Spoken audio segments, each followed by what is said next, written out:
Sahabat DKB, kita kembali jumpa dalam acara Gema Kasih Indonesia, sebuah program yang dirancang untuk membahas isu-isu yang ada di tengah-tengah masyarakat, bagaimana itu dia dari perspektif iman Kristen, juga untuk memberi pemahaman-pemahaman tentang pokok-pokok penting dalam kehidupan bergereja atau dalam perkembangan-perkembangan teologi. Dan dalam jumpa kali ini kita akan bicara tentang memaknai Rabu Abu. Saya Pendeta Arlianus sebagai pempercayaan kita, dan untuk membahas topik ini, topik Rabu Abu ini, telah datang di studio narasumber kita Bapak Pendeta Hizkia Anugrah Gunawan. Selamat jumpa Pak Hizkia. Selamat jumpa Pak Arlianus. Apa kabar nih? Baik. Ya, segala sesuatu berjalan dengan baik. Puji Tuhan. Ya, Pak Pendeta Hizkia ini adalah pendeta di GKI Taman Aries, Jakarta. Dia adalah seorang pendeta yang memberi minat pada masalah-masalah liturgi dan nyanyian gerejawi. Sekarang ini beliau adalah wakil ketua dari Komisi Liturgi dan Musik Sinode GKI. Pada saat yang sama juga wakil ketua dari Komisi Liturgi dan Musik Sinode GKI Sinode Wilayah Jawa Barat. Jadi dua posisi dia ambil sebagai wakil ketua, ya. Bukan, nggak ada hubungan dengan paslon ini ya, saudara. Beliau sempat saya lihat dulu juga pernah membantu PGI untuk merancang dan melakukan liturgi-liturgi pada beberapa sidang raya dan sidang pel, betul ya Pak Hizkia? Betul, 2014 dan 2019. Iya, ya. Itu jadi aktivitas di bidang liturgi. Dia memberikan banyak ceramah-ceramah juga di lingkungan gereja-gereja secara khusus di GKI tentang masalah-masalah liturgi. Nah, Pak Pendeta Hizkia, ya. Kita bicara mengenai Rabu Abu, ya. Sesuatu yang sebenarnya belum terlalu umum di kalangan gereja-gereja di Indonesia. Betul. Sudah ada 1, 2, 3, 4 yang memulainya, melakukannya, tetapi secara umum ya masih sangat banyak gereja-gereja di Indonesia yang tidak sebutlah merayakan atau melakukan Rabu Abu ini. Nah, sebagai pembuka percakapan kita, bisa nggak ditolong dijelaskan apa sih pengertian Rabu Abu itu dan bagaimana tempatnya dalam siklus masa raya Paskah? Ya. Baik, Pendeta Arlianus, terima kasih. Ya, jadi kalau pertama kali ketika kita mendengar Rabu Abu, mungkin kita langsung berpikir gitu, oh, Rabu yang penuh dengan warna abu-abu gitu. Oh iya, seperti Sabtu sunyi yang kelam, penuh dengan kelam dan segala macam. Nah, ini mungkin satu hal yang perlu kita klarifikasi, luruskan, bahwa nama Rabu Abu di sini dalam bahasa Inggrisnya berasal dari Ash Wednesday. Okay. Dan ash itu artinya abu dalam artian debu. Gitu ya. Jadi bukan abu grey, warna abu-abu gitu, tetapi abu yang bicara soal debu. Itu yang pertama. Hal kedua yang sering masih saya dengar, banyak juga yang memahami Rabu Abu ini adalah hari Rabu menjelang Jumat Agung. Nah, itu jadi dikaitkan ya, jadi seolah Rabu Abu, Kamis Putih, Jumat Agung, bagian dari Triduum berarti. Iya, bagian dari Triduum. Nah, ini padahal satu hal yang sangat vital, bahwa Rabu Abu itu merupakan pembuka dari masa Prapaskah. Dia berada pada paling awal dari siklus masa raya Paskah. Betul. Okay. Jadi artinya Rabu Abu ini terletak 40 hari sebelum Paskah. 40 hari sebelum Paskah. Plus 6 sebenarnya. Ya, karena jadi 46 ya. Ya, 46. Karena hari Minggu itu tidak termasuk dalam hitungan 40 hari. Itu mengapa ya 6 hari Minggu? Jadi hari Minggu itu kenapa tidak masuk dalam bilangan 40 hari? Karena mau bagaimanapun hari Minggu itu sebenarnya masih diperingati sebagai bentuk Paskah kecil. Gitu ya. Artinya kalau Paskah yang kita rayakan nanti seperti tanggal 31 Maret di tahun ini, itu merupakan Paskah, kita memperingati kebangkitan Kristus. Tapi sebenarnya hari Minggu, seperti kenapa kita ibadah di hari Minggu, itu karena kita juga merayakan iman kebangkitan Kristus. Dan nggak boleh ada puasa di... Iya, betul gitu. Jadi memang ketika bicara soal Prapaskah, biasanya puasa itu nggak ada di hari Minggu, karena di situ kita tetap merayakan kebangkitan Kristus. Iya. Jadi sekali lagi, Rabu Abu adalah pengawal yang mengawali seluruh rentetan masa raya Paskah. Jadi kalau orang merayakan liturgi masa raya Paskah mestinya mau tidak mau mulai dengan Rabu Rabu Abu. Abu. Ya. Kalau Rabu Abu tidak ada misalnya, lalu ada yang hilang dalam rangkaian atau siklus masa raya Paskah itu, Pak? Artiannya sebenarnya karena yang namanya seperti pintu masuk gitu ya, masuk dalam masa Prapaskah, jadi sebenarnya ada sesuatu yang hilang. Nah, mungkin persoalannya adalah banyak di antara kita yang nggak memahami apa sebenarnya yang hilang itu, gitu ya. Sehingga kemudian merasa ya udah kita rayakan langsung aja di hari Minggunya, di Minggu Prapaskah pertama. Padahal secara hitungan aja pasti hari ke-40 sebelum masa raya Paskah itu pasti jatuh di hari Rabu. Nah, oleh karena itu memang yang menarik adalah apa yang sebenarnya terjadi di Rabu Abu ini. Apakah cuman sekadar mungkin orang mengatakan ini ngolesin abu gitu ya. Itu yang pandangan populer ya gitu. Apa sebenarnya makna dari Rabu Abu ini? Dan ini menarik, Pak Arlianus. Kalau kan ini kan ada tadi kan Pak Pendeta Iskia mengatakan 40 hari ya. Itu kan jadi apa namanya itu dari mana asal muasalnya 40 hari yang sekarang orang memaknai 40 hari puasa. Itu dari mana asal muasalnya ini? Itu yang menarik tadi.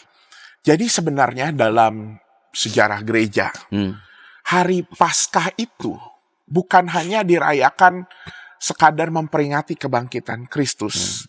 Karena kebangkitan Kristus kan memberikan hidup baru. Tetapi bergereja mula-mula menggunakan momentum itu juga untuk melakukan baptisan. Oke. Bagi para calon baptisan gitu. Jadi di hari raya Paskah itu dilaksanakan baptisan gitu ya. Dilaksanakan baptisan setelah mengikuti katekisasi tentu. Dan bahkan kalau melihat catatan-catatan sejarah, katekisasi dulu tuh bisa berlangsung sampai 3 tahun. Nah, menjelang hari Paskah gitu ya. Oleh karena itu istilahnya para calon baptisan ini kemudian masuk dalam masa persiapan yang lebih intensif. Dan kemudian masa persiapan itulah yang digunakan ya sepanjang 40 hari dari sebelum masa Paskah. Dan dari situlah sebenarnya muncul tradisi masa Prapaskah. Nah, ini menarik karena seingat saya, kayaknya waktu saya masih kecil saya ingat gitu ya. Dulu khususnya di GKI kita menyebutnya Minggu Sengsara. Minggu Sengsara 1, Minggu Sengsara 2. Panjang sekali Minggu Sengsaranya. Gitu. Bahkan sampai 7 dulu gitu ya. Nah, tapi kemudian sebenarnya kita kemudian ubah istilahnya. Itu bukan sekadar karena ikut-ikutan, tetapi kemudian menyadari bahwa memang ini bukan bicara soal sengsara, kesengsaraan Kristus, tapi ini bicara soal masa persiapan menuju Paskah. Karena ada soal itu gitu ya, soal baptisan tadi gitu ya. Nah, oleh karena itu 40 hari. Nah, mungkin juga jadi pertanyaan kenapa 40 hari gitu ya. Dan mungkin sobat kita sendiri sering melihat di dalam Alkitab, sering membaca di dalam Alkitab, 40 ini, angka 40 ini cukup sering ya digunakan. 40 tahun. 40 tahun Eksodus, keluaran dari Mesir ke Tanah Perjanjian, 40 hari Yesus dicobai di padang gurun gitu ya. Jadi memang kemudian angka 40 ini dimaknai sebagai makna persiapan gitu ya.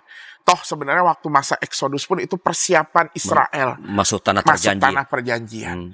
Yesus pun 40 hari masa persiapan dia untuk memulai karyanya. Gitu ya. Dan sama seperti makna yang ada di 40 hari itu, makna persiapan itu juga istilahnya adalah bagaimana bagaimana Yesus dalam masa 40 hari itu pun menyiapkan dirinya supaya apa yang dilakukan memang mencerminkan karya-karya sikap-sikap ilahinya gitu ya. Bukan sikap-sikap kemanusiaan. Nah, itulah sebabnya kenapa di masa Prapaskah kemudian sering diwujudkan dalam bentuk disiplin Prapaskah. Gitu ya. Apa itu? Apa kontennya? Jadi disiplin Prapaskah ini mungkin kita sering mendengarnya, apa yang dilakukan dalam disiplin Prapaskah? Berpuasa, berdoa, bersekutu, bahkan ada juga berderma, bersedekah gitu ya. Dan kadang banyak yang kemudian memahami, oh iya di masa Prapaskah ini saatnya kita tidak melakukan sesuatu. Misalnya kita suka, kalau saya pantang gitu ya. Kalau misalnya kayak saya suka makan ayam fried chicken gitu ya. Wah, berpantang nggak makan ayam fried chicken gitu ya. Atau yang biasa hobinya misalnya ngapain, tidak melakukan hobi itu. Pantang bermedsos. Pantang bermedsos dan atau pantang menggunakan plastik. Sekarang ketika bicara juga soal gaya hidup peduli pada lingkungan. Nah, tapi kemudian memang pantang ini adalah salah satu metode. Tapi sebenarnya jangan sampai kita kemudian keliru memahami bahwa masa prapaskah adalah masa kita mengurangi atau menanggalkan. Karena sebetulnya sama seperti masa persiapan tadi, pemaknaan di dalam Alkitab. Justru masa persiapan ini adalah masa di mana kita harusnya menambahkan sikap-sikap atau gaya-gaya hidup Kristiani, hidup sesuai dengan kehendak Allah, hidup sesuai dengan kehendak Kristus di dalam kehidupan kita. Termasuk juga memenuhi diri di masa prapaskah ini dengan hidup dalam kehendak Allah, hidup dalam janji Tuhan, menambahkan diri dengan pengetahuan-pengetahuan akan iman Kristen tentunya. Ya, jadi pada awalnya setelah Rabu Abu ini ada 40 hari masa prapaskah, itu awalnya itu adalah sebenarnya persiapan khusus bagi para calon baptis. Kemudian diperluas, itu semua orang percaya juga, karena mungkin diajak untuk apa? Diajak mengingat janji baptis mereka. Betul. Jadi memang kemudian setelah itu terjadi gitu ya, toh sebenarnya bukan hanya calon baptisan kemudian yang mengikuti, tapi umat pun yang udah dibaptis mengikuti dalam ibadah itu. Dan bagi orang-orang yang telah dibaptis, ini menjadi sebuah persiapan juga untuk mengingat kembali, menyegarkan kembali janji baptisan di hari Paskah, bahwa janji baptisan itu bukan sekadar ketika kita dulu ingat momen baptisan, tetapi apa sih janji baptisan kita? Percaya pada kebangkitan Kristus yang bangkit, Allah yang telah menyelamatkan kita. Dan itu kita lakukan dengan mempertinggi frekuensi bersekutu, berdoa, berpuasa tadi. Oke. Dan ada satu hal penting tadi, sahabat DKB, yang dikatakan oleh Pak Pendeta Hizkia, bahwa bukan hanya berpantang, ya itu pantangan berarti kan mengurangi, tapi juga menambahkan sesuatu dalam hidup ini yang mengekspresikan nilai ketaatan kita pada kehendak dan janji Allah. Nah, ada yang mengatakan bahwa tadi kan Rabu Abu itu adalah dimulai dengan undangan kepada para calon baptis untuk mempersiapkan diri, begitu bisa sedikit dijelaskan? Jadi artinya dengan kita memaknai prapaskah seperti itu, maka Rabu Abu hari pertama di masa prapaskah itu menjadi sebuah sebagaimana hari pertama itu kayak menyiapkan pengantar dulu menyiapkan sebuah, itu menggelorakan sebuah undangan, menyatakan sebuah undangan untuk calon baptisan termasuk umat. Karena kemudian kan berkembang bukan hanya baptisan tetapi umat juga untuk memaknai, untuk mengikuti, untuk melakukan disiplin-disiplin prapaskah tersebut, diundang. Dan sebenarnya undangan ini kan tadi bukan sekadar disiplin itu wujudnya gitu kan, metodenya. Tetapi sebenarnya apa sih yang terjadi? Undangan untuk mempersiapkan diri, undangan pertobatan. Jadi konten dari undangan itu yang paling penting adalah undangan untuk pertobatan. Betul, undangan untuk pertobatan. Dan bahkan hal itu terwujud di dalam leksionari yang ada gitu ya. Jadi bicara soal apa yang terjadi di Rabu Abu, sebenarnya makanya kenapa ini penting sebagai hari pertama, karena dengan memaknai Rabu Abu kita akhirnya tahu apa sebenarnya yang harus dilakukan di prapaskah, yaitu apa? Sebuah undangan pertobatan. Dan bahkan ketika misalnya Pak Arlianus dapat undangan gitu ya. Nah, Pak Arlianus kan misal dapat undangan untuk apa gitu. Emang siapa saya gitu kan. Kemudian kenapa saya bisa dapat undangan ini? Ya sebenarnya dengan undangan pertobatan akhirnya kita disadarkan bahwa ternyata kita ini adalah makhluk yang berdosa, makhluk yang fana gitu ya. Dan undangan ini itu yang sangat menjadi pesan utama di dalam Rabu Abu. Yaitu undangan pertobatan. Undangan pertobatan gitu ya. Jadi sahabat, itu undangan pertama-tama bagi para calon baptis, tapi itu bukan hanya bagi mereka, tapi bagi seluruh. Jadi ketika kita masuki Rabu Abu, itu adalah undangan untuk memasuki, menyadari siapa kita sehingga kita diundang ke dalam pertobatan. Kita masih akan melanjutkan percakapan kita setelah beberapa informasi berikut ini.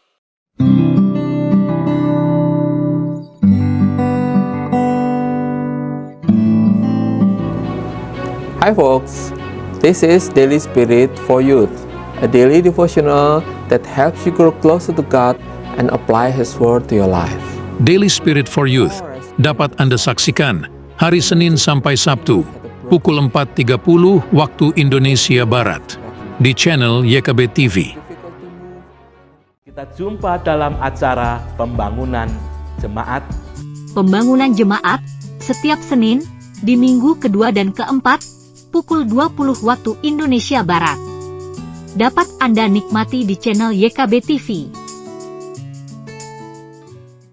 Dari gungkungan malam gelap, nyanyikanlah nyanyian baru setiap hari Rabu pukul 12 waktu Indonesia Barat. Dapat Anda nikmati di channel Lagu Rohani YKB TV.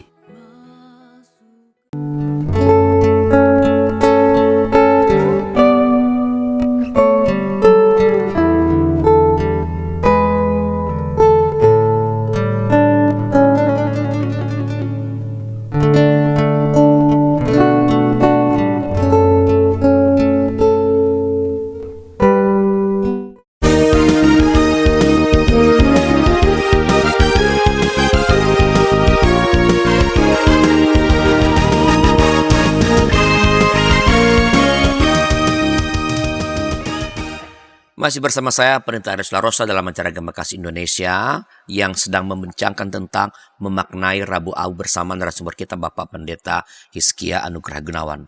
Tadi dalam segmen yang pertama, Pak Pendeta Hizkia sudah berbicara bahwa pertobatan itu terekspresi atau bisa kita lihat, kita bisa telusuri dalam bacaan dalam leksionari dalam hari dalam Rabu Abu. Ya. Bisa lebih dijelaskan, Pak? Iya, betul. Jadi tadi soal spiritualitas kita, makna soal Rabu Abu itu yang memang tergambar dalam leksionari yang ada. Dan Sobat YKB semua, bahwa leksionari yang ada di dalam Rabu Abu itu setiap tahun pasti sama. Bacaan pertama, Perjanjian Lama itu dari Yoel 2 ayat 1 sampai 2, dilanjutkan ayat 12 sampai 17. Ini tahun ABC tetap sama. ABC tetap sama. Dan ada hal menarik khususnya di ayat 12. Yoel 2 ayat 12 itu berbunyi, "Berbaliklah kepadaku dengan segenap hatimu, dengan berpuasa, menangis, dan meratap." Jadi memang jelas bahwa ini adalah undangan pertobatan. Gitu ya. Itu yang digemakan. Di dalam puasa adalah ekspresi dari betul. Dari berbalik kepada Tuhan gitu ya. Berpuasa, menangis, meratap gitu. Itu adalah ekspresi dari berbaliklah kepadaku.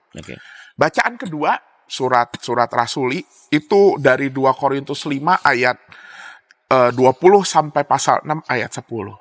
Dan itu jelas di ayat pertama, 2 Korintus 5 ayat 20, itu udah langsung eksplisit menyatakan, berilah dirimu didamaikan dengan Allah. Ya. Jadi ini juga jelas merupakan berita pertobatan lagi ya. Betul. Karena toh sebenarnya dosa itu adalah ketika diri kita jadi tidak damai dengan Allah. Rusak hubungan. Dan memang langsung undangannya adalah berilah dirimu didamaikan. Bacaan Injil, Matius 6 ayat 1 sampai 6, dilanjutkan ayat 16 sampai 21. Rasanya ini menjadi bagian khotbah di bukit. Dan mungkin kita semua juga pernah mendengar ini soal yang hal berdoa, hal berpuasa, hal bersedekah, itu berderma itu ya. Ini yang seringkali dibahasakan di dalam tema-tema Rabu Abu sebagai bentuk-bentuk kesalehan gitu ya. Jadi ini bicara soal apa? Tadi ketika bacaan pertama dan bacaan kedua bicara soal undangan pertobatan, maka di Injil ini sebenarnya ditujukan bagaimana pertobatan itu dilakukan, gitu ya. Petunjuk praktisnya gitu, dengan melakukan bentuk-bentuk kesalehan yang benar, bukan kesalahan-kesalahan yang palsu atau kesalahan-kesalahan yang salah, gitu. Berdoa, berpuasa, bersedekah, ya. Internal dan eksternal gitu. Oke. Dan itu menjadi sebuah petunjuk hidup dalam pertobatan. Nah, yang lebih menariknya lagi gitu ya, dari ketiga leksionari ini ada satu antar bacaan yang belum kita Respons singgung ya, ya. oke. Mazmur 51 Oh. pasti yang sering dipakai itu. Kalau yang GKI yang kasihani aku ya Allah itu ya. Mazmur 51 ini adalah Mazmur Daud ketika Daud diberikan peringatan oleh Nathan. Setelah ia melakukan dosa dengan mengambil Batsyeba. Nathan datang kepada Daud, ya istilahnya dia memberitakan undangan pertobatan kepada Daud. Dan bagaimana Daud dengan pada saat itu tradisinya kan memang dengan melepaskan segala sesuatu lalu menaburkan abu gitu ya. Dan itu lalu Daud berkata, kasihanilah aku ya Allah menurut kasih setiamu. Ini bukan sekadar ada sebuah undangan pertobatan, tetapi juga ada sebuah pengakuan, iya Tuhan, saya betul-betul fana, saya adalah manusia, Debu. saya debu. Dan itu seperti, jadi leksionari yang ada di Rabu Abu ini benar-benar menjadi sebuah petunjuk, menjadi sebuah peringatan bagi kita. Ada undangan pertobatan, ada sebuah bagaimana mewujudkannya secara praktis, dan juga ada sebuah contoh bagaimana kita meneladani seperti Daud yang kemudian menyatakan kefanaannya ketika kita mendengar berita pertobatan itu. Ya, jadi Rabu Abu itu seruan pertobatan, lalu responsnya ada petunjuknya tadi berdoa, berpuasa, bersedekah, lalu dalam prosesnya kita diajak menyadari kefanaan kita, kerapuhan kita sebagai manusia. Ya, menarik sekali ya. Jadi sangat dalam sebenarnya pesan yang ada yang perlu kita hayati ketika kita sebutlah merayakan atau memulai seluruh siklus Paskah dengan Rabu Abu. Nah, apa yang dilakukan dalam liturgi Rabu Abu ini, Pak Pendeta? Ya, nah oleh karena itu liturgi Rabu Abu, nah mungkin satu hal Pak Arliano, saya ingin men-sharingkan sebenarnya liturgi itu bukan sekadar tata cara ya, gitu. Tetapi liturgi itu sebenarnya sesuatu yang memang dibentuk, dirancang supaya memang nilai-nilai tersebut bisa diragakan gitu ya, bisa terinternalisasi, dan sebagai manusia tentu dengan beragam indrawi itu akan jauh lebih terhayati gitu. Membuat narasi itu bisa diperagakan. Gitu. Dan itu adalah bentuknya adalah formasi untuk spiritualitas dalam keseharian. Jadi itu sebenarnya fungsi liturgi. Oleh karena itu, karena maksudnya di situ, tentu kita akan menemukan mungkin bentuk liturgi yang agak berbeda ya di Rabu Abu itu. Mungkin ini khususnya kalau di GKI biasa ada pengakuan dosa sebelum pewartaan firman. Itu terbalik pada liturgi Minggu. Di Rabu Abu itu, di liturgi Rabu Abu itu biasanya adalah pasti pada umumnya pewartaan firman dulu baru pengakuan dosa. Kenapa? Karena pewartaan firman tadi dengan leksionari itu ada undangan untuk pertobatan, untuk kemudian masuk dalam sebuah pengakuan dosa. Jadi ibaratnya itu adalah sebuah narasi mengantar kita untuk melakukan pengakuan dosa. Gitu. Itu tentu hal yang menarik. Hal yang kedua, pengakuan dosa ini pun diikuti dengan sebuah pernyataan seperti Daud tadi. Gitu. Ada sebuah pernyataan bahwa saya fana. Saya ini rapuh gitu ya. Saya ini ya mengingat sebenarnya hakikat keberadaan manusia. Bahwa kita ini mungkin semulia-mulia manusia karena diciptakan menurut gambar dan rupa Allah. Mazmur 8 ya. Ya. Tapi tetap di dalam Kejadian 2 kan kita diciptakan dari debu dan tanah. Itu yang harus terus diingat. Oleh karena itu kemudian untuk mengingat soal hakikat ini, kefanaan ini, bagian pengakuan dosa dalam liturgi Abu biasanya diakhiri dengan sebuah ritus pengolesan abu. Ya, kita memakai nama pengolesan ya. Ya, betul. Ya, banyak dipakai menorehkan. Kenapa sih kita lebih pakai pengolesan daripada menorehkan? Ya, saya juga baru tahu belakangan ya Pak Arlianus waktu bikin liturgi Rabu Abu untuk 2024 ini, kemudian di salah satu tim, kenapa kita pakai menorehkan? Karena ternyata menorehkan itu gitu ya, di dalam KBBI itu melukai gitu ya. Jadi Iya, krek gitu ya. Jadi artinya mungkin sebenarnya lebih ke arah Mengoles.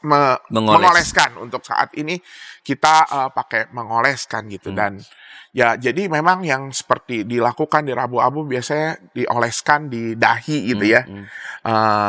Bentuk salib seperti itu dari abu yang ada. Jadi artinya dengan seruan pertobatan tadi ya, lalu dengan dia respon dengan pengolesan abu dengan tanda salib ya, Ya, nah. itu itu mau mengingatkan kita pada hakikat kita sebagai manusia yang dari debu, ya. Ya, betul. Itu kayaknya itu yang diucapkan ketika Ya. mengolesi ya. Betul. Jadi biasanya yang diucapkan ketika mengolesi adalah kamu adalah dari debu dan akan kembali menjadi debu. Itu sebenarnya peringatan yang di itu. Atau ada juga kata-kata yang dipakai adalah berbaliklah kepada Tuhan dan bertobatlah gitu ya. Sama seperti kata yang dipakai di bacaan pertama tadi yang dari Yoel itu kan. Dan biasanya juga ketika pengolesan abu ini diiringi dengan nyanyian yang memang mengingatkan manusia pada hakikat manusia yang adalah dari debu tanah. Oleh karena itu biasanya lagu yang dinyanyikan itu yang ada di Kidung Keesaan itu nomor 72 kalau nggak salah, yang hanya debulah aku gitu ya. Itu lagu itu terus diperdendangkan ketika pengolesan. Terus mungkin juga ada lagu-lagu yang nuansanya pertobatan gitu ya.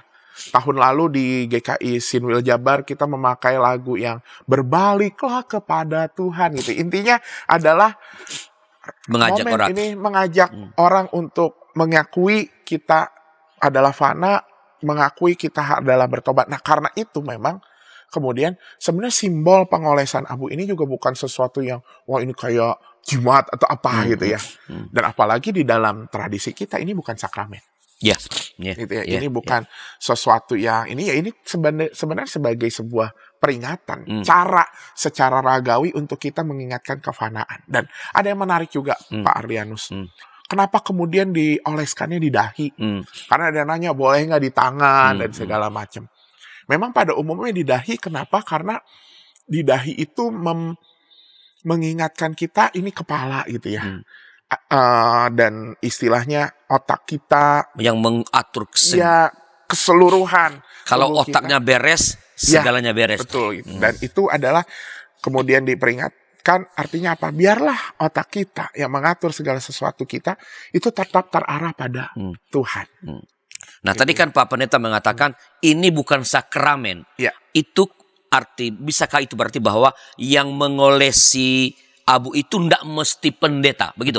Betul gitu. Nggak mesti pendeta gitu ya. Jadi siapa saja boleh. Siapa saja Kalau boleh. sendiri, Nah, ini ada hal yang menarik gitu ya. Karena sebenarnya beberapa waktu lalu ketika kita masih ada di zaman pandemi yang menyeramkan, kita kemudian sempat di GKI khususnya mengeluarkan ya mau nggak mau kita kan nggak boleh saling bersentuhan gitu ya pada saat itu.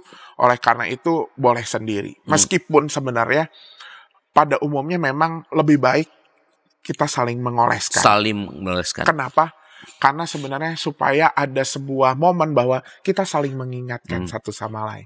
Dan ini juga merupakan bagian persekutuan. Gitu kan. Ketika tadi undangan Prapaskah itu adalah untuk kita bersekutu, ya salah satunya dengan ini. Ketika kita saling mengingat, ketika kita saling menegur satu sama lain, mengingatkan satu sama lain gitu. Itu jauh lebih baik. Bukan berarti kalau mengoleskan sendiri nggak boleh juga. Tetapi ada juga umat yang merasa kami lebih afdol kalau yang mengolesi itu adalah pendeta. Ya gitu ya.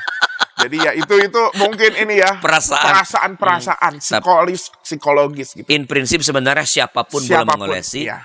Kalau saling mengolesi itu jauh lebih memberi makna pada persekutuan. Betul. Tapi kalau lebih enak diolesi pendeta, ya silakan. Kita tidak bisa ini juga ya, karena ya kadang-kadang setiap kita juga punya pengalaman yang berbeda. Tapi prinsipnya sebenarnya itu adalah bisa dioleskan. Jadi silakan aja gitu ya Pak.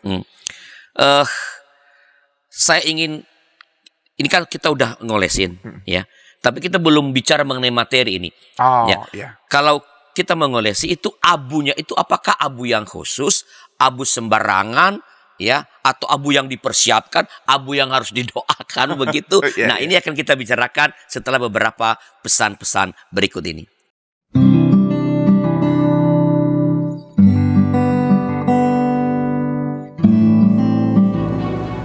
Hi folks, this is Daily Spirit for Youth, a daily devotional that helps you grow closer to God and apply His Word to your life. Daily Spirit for Youth dapat Anda saksikan hari Senin sampai Sabtu pukul 4.30 waktu Indonesia Barat di channel YKB TV. Kita jumpa dalam acara pembangunan jemaat. Pembangunan jemaat setiap Senin di minggu kedua dan keempat pukul 20 waktu Indonesia Barat. Dapat Anda nikmati di channel YKB TV. Dari gungkungan malam gelap, Nyanyikanlah nyanyian baru setiap hari Rabu pukul 12 waktu Indonesia Barat. Dapat Anda nikmati di channel Lagu Rohani YKB TV.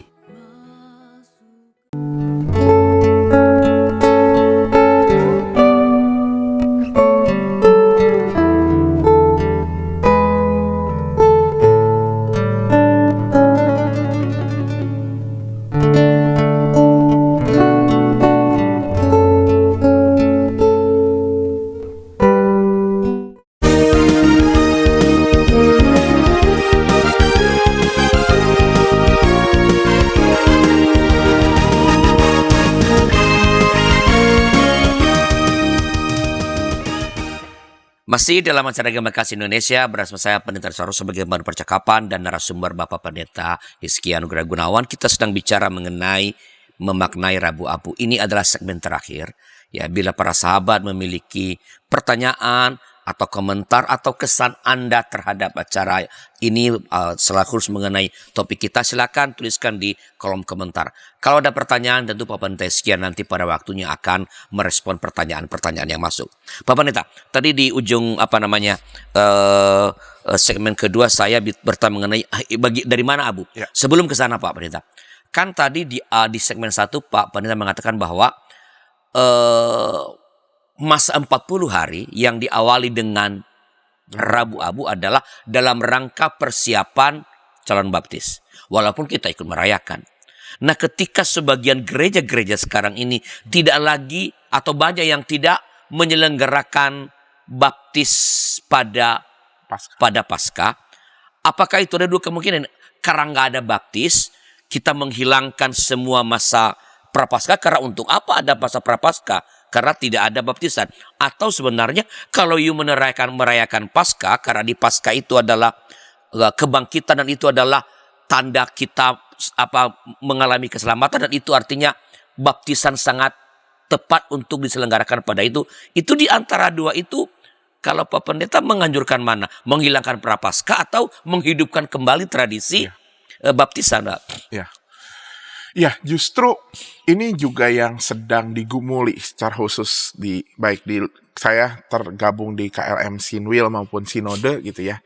Bahwa sebenarnya ketika kita bicara soal di GKI revitalisasi ibadah, mimpi ke depannya, blueprint ke depannya adalah bagaimana sebenarnya tradisi-tradisi yang sudah dibentuk oleh gereja dari zaman dulu gitu ya, untuk terkait tentang baptisan ini bisa kita gunakan kembali kekayaan tradisi ini. Artinya apa? Yang kedua tadi, Pak. Gitu, bagaimana sebenarnya justru yang perlu kita pikirkan ke depannya adalah bagaimana mengembalikan siklus baptisan ke dalam siklus Paskah gitu ya.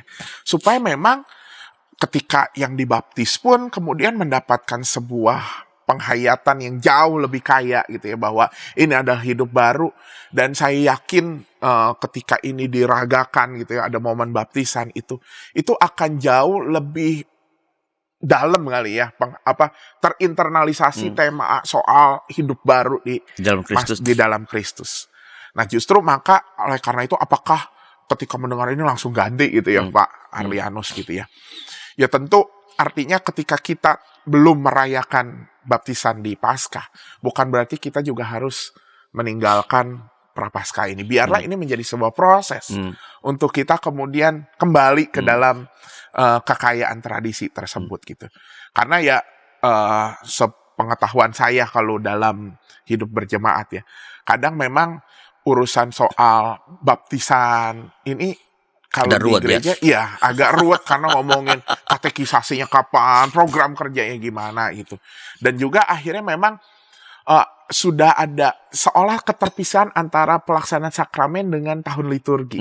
Padahal ini awal mulanya adalah sesuatu yang saling mendukung satu sama lain. Jadi memang ya ini menjadi PR kita bersama ya untuk. Tapi artinya sebenarnya Pak Pendeta mau mengatakan bahwa kita sebenarnya harus mengerahkan hati gerak kita pada bagaimana baptisan itu atau baptisan pada Minggu Paskah itu dihidupkan kembali. Betul. Karena itu memang karena sakramen dengan liturgi itu saling terkait, dan kedua ya tadi dengan pada hari raya Paskah ketika Yesus bangkit itu memang ketika baptis dilayankan bagi mereka yang menerima itu ada rasa tertentu gitu. Kan bertobat, menyerahkan hidup baru dalam Kristus karena Yesus sudah oleh Pak Pendeta. Kita kembali kepada pertanyaan saya yang tadi. Ini abu. Itu dari mana? Boleh saya ngambil aja abu di mana? Iya. Atau abu gosok gitu ya. Abu gosok atau mesti abu yang dikuduskan begitu. Iya. Jadi nah ini terkait sama juga dengan, jadi ada beberapa gereja misalnya seperti tradisi di Katolik gitu ya. Abu ini berasal dari mana? Abu ini sebenarnya berasal dari daun palem yang digunakan di Minggu Palmarum tahun sebelumnya. Gitu ya. Dan bagaimana daun palem itu kemudian kan dibawa ke rumah masing-masing gitu ya, untuk kemudian ditaruh di salib atau di mana gitu ya. Biasanya di salib pada umumnya. Dan biasanya seminggu sebelum Rabu Abu, palem itu dikumpulkan untuk dijadikan abu. Nah ini ada hal menarik juga. Bukan sekadar mungkin ada yang bilang, oh itu cuman buat numpang naro di rumah jemaat gitu. Tapi sebenarnya kalau kita ingat, palem itu kan hijau gitu ya. Nah seperti daun di belakang ini hijau, tapi kemudian perlahan berubah jadi coklat gitu. Itu juga sebenarnya menjadi sebuah lambang, simbol, mengingat untuk umat bahwa kehidupan kita juga seperti mungkin ada kalau kita lagi seger-segernya gitu. Tapi karena hakikat kita adalah kefanaan tadi. Pada akhirnya kehidupan itu juga akan berubah menjadi sebuah. Jadi ketika itu daun palem pada Minggu Palmarum tahun lalu itu kita taruh di rumah, itu sebenarnya pengingat juga bagi kita bahwa kita ini fana. Betul. Menuju pada warna coklat itu. Iya. Gitu. Menuju pada debu. Pada debu itu. Nah, menarik. Gitu. Jadi itu menjadi sebuah nilai spiritual tersendiri gitu ya, ketika mengingat itu. Dan kemudian abu. Nah, jadi abu itu berasal dari situ ya. Habis itu diproses. Biasanya diprosesnya ada yang dibakar, terus kan ketemu abunya, atau kadang kalau dibakar juga jadi hilang. Ada yang menyebutnya pertama ditumbuk dulu, lalu disangrai gitu ya. Dan itu akan menjadi abu yang dipakai. Dan biasanya ketika abu dipakai, abu mungkin ditambahin minyak, kayak mungkin minyak. Bukan buat digoreng ya. Bukan buat digoreng gitu ya. Nah, tapi supaya dia tidak terbang ya. Dan bisa nempel ya. Betul, bisa nempel gitu. Okay. Dan kapan harus melakukannya, ya itu benar teknis sih gitu. Nggak ada waktu tertentu gitu ya. Kalau misalnya Bapak Ibu sobat melakukan dikasih minyaknya seminggu sebelumnya udah kering lagi Pak. Jadi pas Rabu Abu harus gitu dekat pada ya, eventnya. Dekat pada eventnya gitu.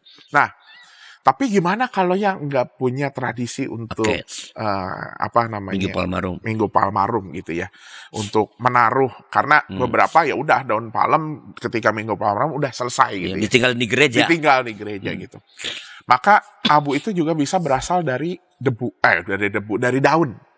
Dari daun-daun kering gitu ya. Daun apa aja ya? Daun apa aja gitu. Karena sebenarnya intinya adalah bahwa ini sebenarnya mau mengingatkan ini dari kehidupan yang tadinya itu gitu ya, kefanaan itu gitu, ingin menandakan itu dari daun-daun kering. Atau saya sempat membaca dari tulisan dari Pendeta Rashid Rahman gitu ya. Karena waktu masa pandemi khususnya kan kita masing-masing harus bikin abu sendiri. Pendeta Rashid saat itu menganjurkan bisa juga dari jelanga ya.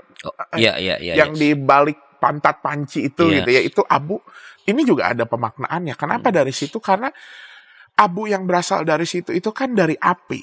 Dan api ini dalam tahun liturgi kekristenan itu menjadi simbol Pentakosta. Tapi itu bukan abu loh Pak. Itu abu bener. Abu kan hasil kayu dibakar itu abu. Iya. Nah, ini kan salah satu Apa namanya tuh? Jelanga ya? Jelanga ya. Ya jelanga itu, bukan belanga ya kalau. Belanga itu itunya. Belanga ini. Iya, jelanga ya. Jadi nah, memang itu bukan abu, tetapi maksudnya bukan abu bakaran gitu. Tetapi sebenarnya ini menjadi sebuah bentuk bagaimana Hasil api itu. hasil api itu. Hasil api dari Pentakosta apa artinya? Ya memang Tuhan yang memberikan Roh Kudus gitu ya, memberikan semangat pada kita. Tetapi pada akhirnya manusia ketika api itu nggak ada ya, cuman fana, cuman sesuatu yang kotor. Itu salah satu alternatif. Jadi yang penting sebenarnya ketika kita memilih prosesnya, entah tadi dari daun-daun kering, entah dari panci, yang penting adalah narasi yang ada di balik itu. Mengapa kita ambil dari panci yang adalah produk api? Mengapa kita ambil dari misalnya tadi daun, ya daun yang dari kehidupan lalu lama-lama jadi abu gitu. Jadi yang penting sebenarnya narasinya, mau dari mana sumbernya. Itu nggak soal. Tapi menarik ya Pak, tadi yang Pak Pendeta Hizkia mengatakan itu, bahwa membawa pulang daun palem, meletakkannya entah di mana, mestinya kan di tempat yang gampang kita lihat ya. Ya kalau teman-teman kita Katolik kan menaruh di salib ya, tapi nggak mesti disalib kan. Tapi gampang kita lihat proses dari warna hijau di Minggu Palmarum itu pelan-pelan menjadi coklat itu kan mengingatkan kita yang ada di rumah itu bahwa kita ini fana, someday kita akan kembali debus. So mari menjalani hidup sesuai dengan nilai-nilai. Itu menarik ya sebenarnya. Ya mungkin orang nggak terlalu memberi atensi. Atau tadi yang Pak Pendeta Rashid mengatakan, ya kalau kita ambil dari itu, ya ingat bahwa ini adalah Roh Kudus. Dan tanpa kehadiran Roh ya kita fana. Tanpa kehadiran Roh.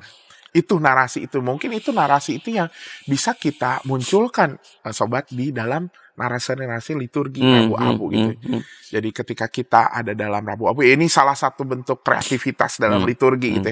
Justru memunculkan narasi itu. Nah, ini menuju menit-menit terakhir nih Pak.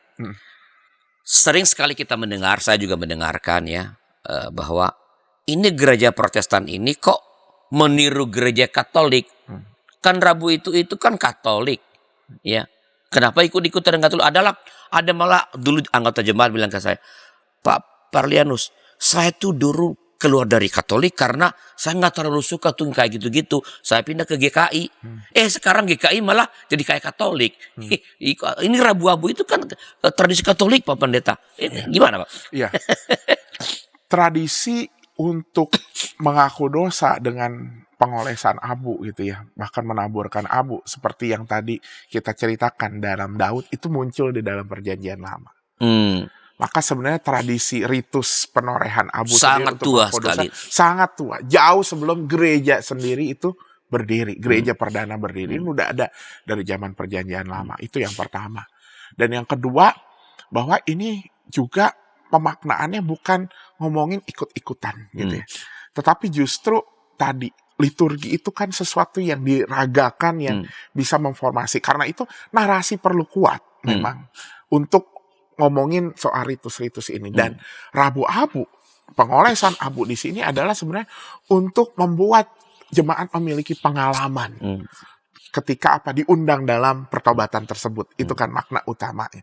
Ini sama lah seperti kita juga kalau malam Natal pertama 24 Desember ya, kayaknya kalau nggak nyalain lilin, nyanyi malam kudus itu nggak ada pengalaman, nggak afdol, nggak ada pengalaman yang kurang. Dan itu ritus gitu ya, itu sebuah ritus yang sebenarnya udah terjadi di Natal. Dan Rabu Abu itu sebenarnya sama dengan ritus itu. Jadi walaupun ini bukan sakramen, walaupun apa, ini baik untuk dijalankan karena ini membangkitkan pengalaman umat yang berliturgi, yang beribadah. Penorehan abu adalah tradisi yang sangat tua mulai dari Perjanjian Lama. Kalau boleh tahu Pak Pendeta, itu perayaan Rabu Abu itu terjadi setelah Sikhisma atau sebelum? Wah, sejarah ini saya agak-agak lupa awalnya dari mana gitu. Tapi yang jelas kan pasti sebelum perpisahan atau adanya muncul gereja reformasi. Betul gitu. Jadi memang artinya Bahkan sebenarnya salah satu saya lupa apakah skisma, tapi saya kemarin baca di abad keempat atau abad keempat atau abad keenam sudah ada. Tradisi ini sudah ada gitu ya. Artinya sebenarnya tradisi Rabu Abu itu sudah ada ketika gereja belum terpecah. Jadi ini bukan tradisi Katolik tapi ya. Ini tradisi gereja. Hanya pada waktu tertentu gereja-gereja Protestan itu meninggalkan tradisi ini. Ya. Lalu gerakan liturgi sedunia mengajak kembali untuk mari, ini tradisi yang baik, yang justru sangat menolong kita untuk mengingatkan diri kita mengenai kefanaan, ya, dan tadi bertobat. Berpuasa, bersedekah. Baik pemerintah, ini sudah menit terakhir. Apakah sebelum kita menutup acara ini, apakah ada pesan pendek khusus kepada para sahabat DKB berkaitan dengan percakapan kita tentang Rabu Abu? Silakan. Artinya tadi ada satu hal menarik ketika kita merayakan Rabu Abu, yang perlu kita perhatikan adalah makna di baliknya gitu ya. Jangan cuma sekadar, juga kadang bukan hanya ikut-ikutan gitu ya, tetapi ya biar rame-ramean gitu. Apalagi kemudian setelah Rabu Abu sekarang di medsos, kita tampilin gitu ya. Mau puasa tapi pamer. Ya. Narasi itu perlu perlu disampaikan, perlu dimaknai supaya kita kemudian nggak jatuh pada jadinya akhirnya kesalehan yang palsu atau kesalehan yang ikut-ikutan. Nah, ada hal menarik juga, apalagi nanti Rabu Abu kita ini tahun ini akan terjadi bersama-sama dengan hari pemilihan umum Valentine dan juga Valentine. Apa artinya di sini? Artinya mungkin ini juga menjadi sebuah narasi bagi kita bahwa panggilan pertobatan di Rabu Abu ini juga panggilan kita untuk tidak lagi cuek dan apatis terhadap kehidupan berbangsa dan bernegara. Dan itu adalah sebuah panggilan Kristiani. Dan bahkan panggilan itu seharusnya membuat kita memiliki cinta kasih pada sesama, pada bangsa dan negara ini. Baik pemerintah, terima kasih atas pencerahan yang diberikan kepada kita semua para sahabat DKB. Sahabat, itulah percakapan kami tentang Rabu Abu. Berharap bahwa ini menolong kita memaknai, kita mengikuti ritus Rabu Abu tidak sekadar ikut-ikutan ya, dan lalu hanya ritus yang formal, tetapi yang paling penting adalah yang ada di baliknya, seruan pertobatan ya, lalu seruan ajakan untuk berpuasa, memperbanyak doa dan persekutuan dan bersedekah. Jadi internal kita melakukan mekanisme penguasaan diri, eksternal kita berbagi dengan sesama, bersedekah dengan sesama, dan itu terjadi. Kita berharap selama 40 hari menuju Paskah itu akan semakin mematangkan kita. Terima kasih atas kebersamaan, dan bila ada masukan-masukan ya silakan kirim ke kami lewat nomor 0812 8188 9191. Terima kasih, sampai jumpa pada episode yang akan datang. Tuhan memberkati saudara-saudara.